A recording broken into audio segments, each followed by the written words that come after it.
Vem comigo que eu vou te mostrar uma técnica para o seu estudo ser muito mais eficiente, para o uso do seu cérebro ser muito mais eficiente. Nós vamos dividir o nosso cérebro em duas partes, memória de trabalho ou memória de curto prazo e a memória de longo prazo, que é aquele armazenamento que a gente faz de todas as coisas que ficam aqui por muito tempo e que a gente demora mais para esquecer. E a memória de trabalho é aquela memória que a gente usa para raciocinar, para pegar as coisas ali na hora e conseguir transformar numa resposta. A grosso modo seria isso. Agora, quando eu uso essa minha memória de curto prazo, eu pego as coisas no ar e jogo, e a minha ideia é que eles vão para a memória de longo prazo. Acontece que eu tenho um limite para isso. É como se eu fosse pegar caixas. Eu não consigo, num dia, pegar 1 milhão de caixas. Eu vou ter um limite, eu não sei, eu vou conseguir pegar 200 caixas, 300 caixas. Então, se eu escolher de todas as caixas as melhores para eu pegar, eu estou fazendo com que o meu estudo seja muito mais eficaz e muito mais eficiente. Porque no final do dia eu vou falar, bom, eu só tenho 200 caixas, mas eu tenho as melhores daqui. Então, quando a gente sabe fazer isso dentro de uma frase, a gente começa a liberar espaço, a deixar de trazer para cá coisas bobinhas que não vão acrescentar em nada, que não vão gerar resultado, que não vão gerar respostas corretas, para colocar só aquelas palavras que realmente vão fazer uma resposta que vão valer a pena. E como que eu faço isso? Com muito treino. Calma lá que eu vou te explicar a técnica. Nós vamos fazer o seguinte, a gente vai primeiro confiar no nosso poder criativo. Confiar no poder da imaginação que a gente tem de linkar histórias. Todo mundo é muito bom de contar história, todo mundo é muito bom de... eu vou te dar um tema, eu vou falar 5 palavras e você consegue sair conectando e colocar lá 200, 300 palavras. A gente pega uma história que alguém falou e a gente inventa a história. Ah, mas eu aumento, mas eu não invento. A gente consegue conectar, fazer conectivos dentro dessas palavras. Vamos lá então para um teste aqui. Vamos agora para uma prática. Eu coloquei uma frase aqui, porque eu sou físico, então para mim fica mais fácil. Em 1905, o célebre físico alemão Albert Einstein publicou um importante artigo sobre o movimento browniano. Vamos supor que você tenha que guardar essa informação e você vai fazer com que isso vire a resposta de algum exercício. Legal? Então vamos lá, você vai decorar 1, 2, 3, 4, 5, 6, 7, 8, 9, 10, 11, 12, 13, 14, 15, 16 palavras aí, 16, sei lá como é que eu posso dizer, são 16 palavras. Esse ozinho aqui eu vou contar como ser uma palavra. Só que presta atenção, quando eu for lembrar de tudo isso, eu vou pegar minha grifa-texto, tem aquelas pessoas que pegam a grifa-texto e faz assim, né? Parece que ela segura a grifa-texto e chacoalha o caderno assim. Aí você vai ter que lembrar de todas essas palavras. Lembra das 200 caixinhas? Já foram 16 aí. E será que essas 16 palavras são interessantes mesmo de eu lembrar? Será que eu não posso confiar no meu cérebro e imaginar que ele sozinho consegue inventar essas palavras e dar o mesmo sentido? Olha só. Eu vou colocar aqui, em 1905. Para que eu vou decorar esse em? Para que eu vou decorar esse aí? 1905. O que é 1905? Ah, é dinheiro? Ele gastou 1905? Não, 1905 é uma data. Agora, olha só. O célebre físico alemão Albert Einstein. Fala sério, quem que não conhece o Albert Einstein? Todo mundo sabe, no mínimo que todo mundo sabe que o Albert Einstein é físico. E outra, se todo mundo conhece, quer dizer que ele é célebre. Estou partindo de uns princípios meus aqui, beleza? Então esse O aqui eu também não preciso decorar. Ó como que já diminuiu. Talvez o alemão você não saiba, mas será que faz tanta importância assim para eu responder uma pergunta? Ah, é pergunta de geografia, onde que ele nasceu? Não, nada a ver. Mas uma outra coisinha também. Se eu falar para você, Einstein, quem é Einstein? O que você vai me responder? Einstein é um físico alemão, tal. E se eu falar assim, qual que é o nome dele? Albert Einstein. Todo mundo sabe que é Albert Einstein. Talvez se eu decorar Albert, seja mais complicado, né? Tem vários Albert aí. Mas se eu decorar Einstein, eu já sei que é Albert Einstein. Aí eu vou colocar aqui mais um pedaço. Publicou um importante artigo. A gente está falando do Einstein. Tudo que o Einstein fez, a grosso modo, é importante. E se não for importante, não vai ter uma apostila? A apostila, você vai abrir a apostila, vai ter um negócio desimportante ali, não importante, um negócio bobo. Não, cara. Então, se é o Einstein, é óbvio que é importante. Se for o Darwin, é óbvio que é importante. Se for o Mendel, é óbvio que é importante. E aí eu vou colocar aqui, Einstein publicou um.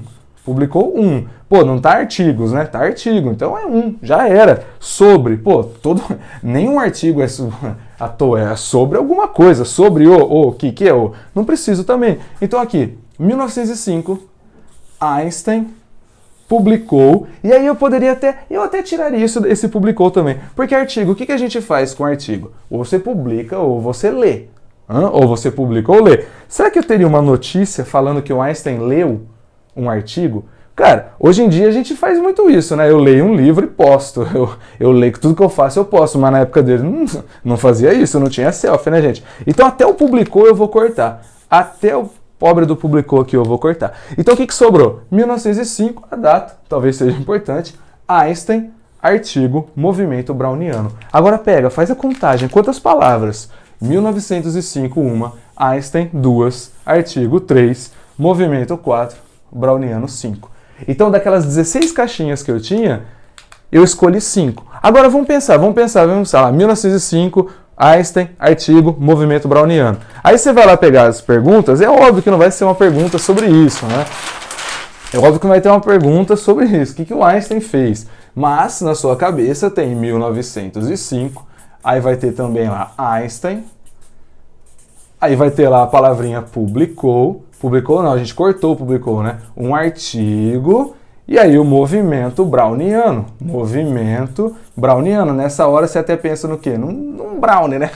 Então vai lá, 1905, Einstein, artigo, movimento browniano. Então se vier alguma coisa sobre movimento browniano, ele começa a explicar o que era. Pô, você sabe que é um Einstein.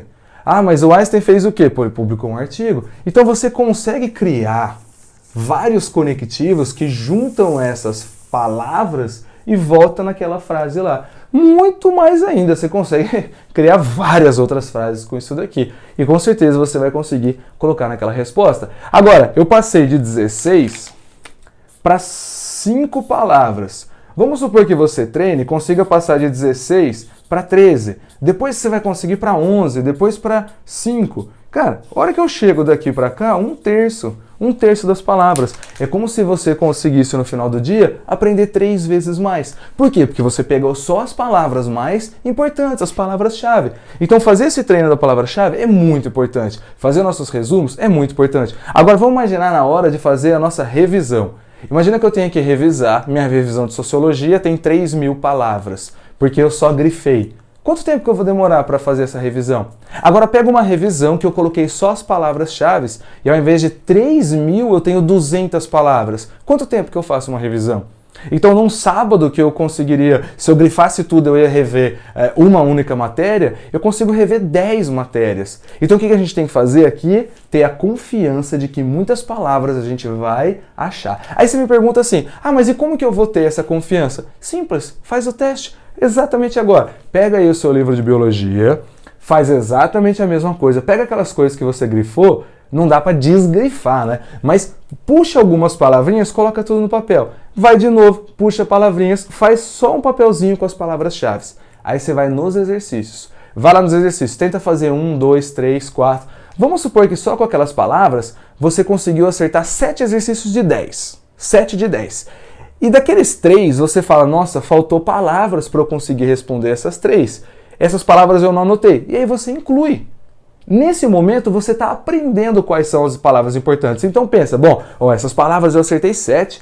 As palavras que faltaram era para acertar 3. Quais são as palavras que faltaram? Por que será que eu deixei de fora?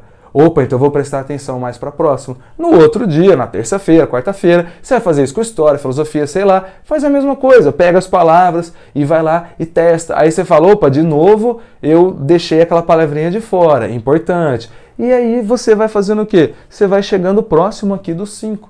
Aí você fala, mas todas as frases que eu pegar, eu vou ter que ficar... Não! Vai chegar uma hora que vai ser automático. Você vai bater o olho e você vai ver que muitas palavras são para florear, para deixar bonito, para fazer aquela construção da frase. É bonito? É bonito. Desde que eu esteja tendo prazer. Eu estou lendo aqui, sei lá, deixa eu puxar qualquer livro aqui. Eu estou lendo?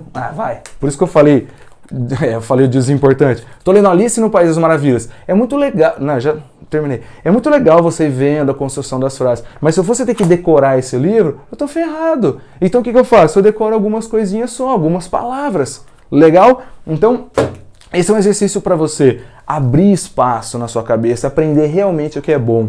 Aprender realmente o que você vai usar, ganhar muito tempo, colocar mais informação na sua cabeça e também conseguir fazer o quê? Conseguir ganhar muito tempo e fazer muito mais revisões depois. Então tudo isso tem que fazer o quê? Confiar que na hora você vai achar as palavras certas. Beleza? Legal? Faz sentido? Faz o teste aí. Espero muito que você consiga, que dê muito certo. Valeu? Espero aí sua interação aqui no canal. Valeu, um beijo e um abraço!